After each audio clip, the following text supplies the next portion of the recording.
Do I have common sense? Probably not, but today we're going to find out. So we're taking something called the common sense test that 90% of people fail. This is according to Brightside, which we all know is the equivalent to the Mensa IQ test. There's going to be 15 questions. I don't know what this is going to be about, so let's do this. All right, the first question, which word would you use if you needed to describe a person who doesn't have all their fingers on one hand? So if I have 4 instead of 5, I would be a paraplegic.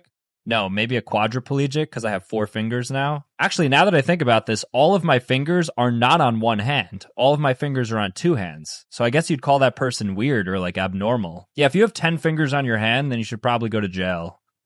Just kidding. Not really.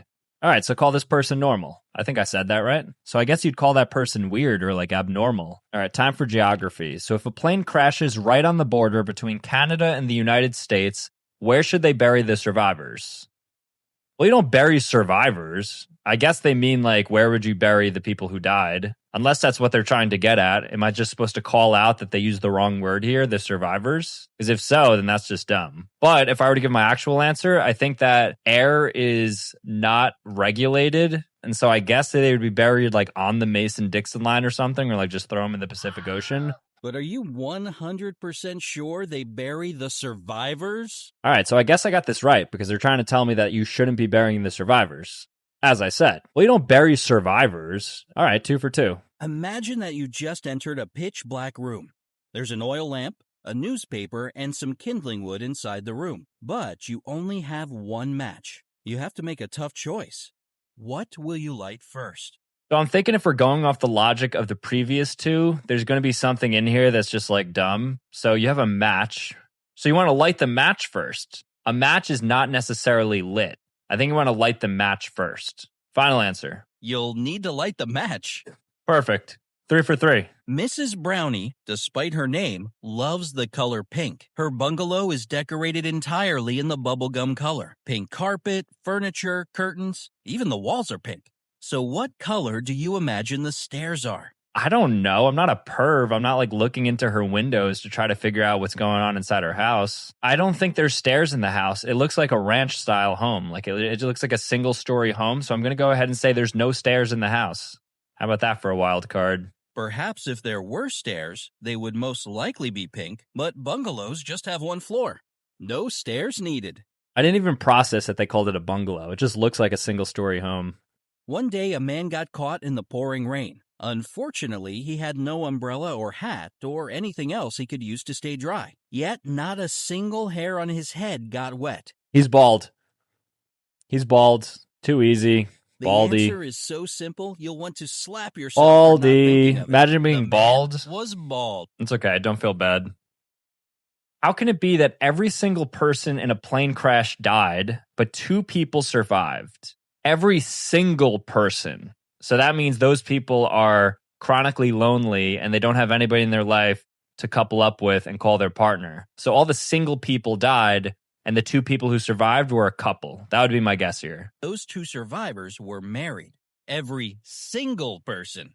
This is kind of easy. All right, so what do you sleep on, sit on, and brush your teeth with? You sleep on a bed, you sit on a couch, and you brush your teeth with a toothbrush. I think the answer here would be like molecules, because everything is like on a molecular level the same. As a logical person myself, I think what you have to do here is you have to take the most absurd case of the 3. So brushing your teeth, it's like so specific. So what it can apply to brushing your teeth, but also sleeping on? Water? Boy, ain't no way, boy. Because everything has like hydrogen molecules. I don't know. I think I'm trying too hard here. I'm just going to say your body. Final answer, Steve. A bed, a chair, and a toothbrush. Oh my gosh. Oh, they didn't have to be the same thing. Although, didn't I kind of say that in my answer? Run that back. You sleep on a bed, you sit on a couch, and you brush your teeth with a toothbrush. How many months have 28 days? Some months there are 31 days and others there are 30. Okay, so the answer is all of them. I know they want me to say February, but every single month has at least 28 days. So I'm going to go ahead and say 12. Final answer, Steve. The answer is actually 12. All 12 months have 28 days. All right, number 9. So a man dressed in all black from head to toe was walking in the middle of the road. All of a sudden, a huge black car with its headlights off came around the corner and screeched to a halt not to hit him. How on earth did the driver of the car see the man in black? All right, so the guy was head to toe in black. The car was black. The headlights were off. But that doesn't really mean anything. Like, what if it's like 6 a.m. or something? It's like super bright outside. It wouldn't matter because it doesn't say it's the middle of the night. So I think how on earth? I guess because the earth was facing the sun because it was daytime. Final answer, Steve. It's kind of hard not to notice a man dressed completely in black during the daytime. All right, next up, one room was filled with valuable secret documents. The second one was full of money. And in the third room, the man kept expensive jewelry. Which of the rooms did the police start to extinguish the fire first and foremost? I already see the answer here. The police do not put out fires. That is the fire company or firemen or firewoman. I've never seen a firewoman. All right, so I guess they technically exist, but these also look like stock photos that were taken. You know, like when you go to college and you see the textbooks and the textbooks have like all these diverse people, yet there's only like 10 black people at the school. I feel like that's what they're doing here with like the female firemen or firewoman. So only 5% of all career firefighters are women. That's pretty crazy. Anyways, let's see if I'm right. So interestingly, the police can put out fires if they were equipped. And there have been actual instances in history when police have actually gone to houses to put out pretty minuscule fires. So if they're in the area and they see a fire, they are trained to put out fires. Just so you know, Brightside. What's the biggest problem with snow boots? That's the question?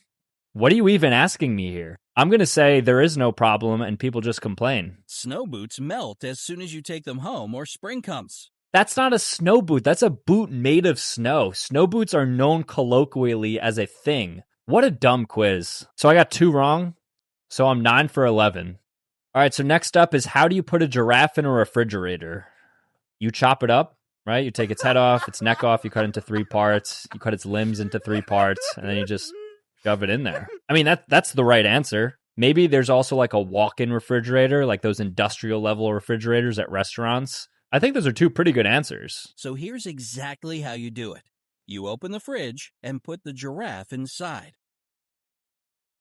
I mean, I guess, but my answer was more practical. I said you could theoretically put a giraffe in a fridge, but it has to be one of those industrial-sized fridges. I disagree with that. Do I count that as right? Maybe I'm wrong. 9 for 12. Now they're asking me how I put an elephant in a fridge, and I think I have the answer. And I think somebody might have told me this a long time ago, like a really dumb joke. You have to take the giraffe out, and then you put the elephant in. Because right now the fridge is occupied. I swear to God, if they tell me an elephant can't fit in a fridge, then I'm out. I will end this quiz immediately. Open the fridge, take the poor frozen giraffe out, put the elephant in, and close the door. Okay, first off, why would the giraffe be frozen? You put it in the fridge, not the freezer.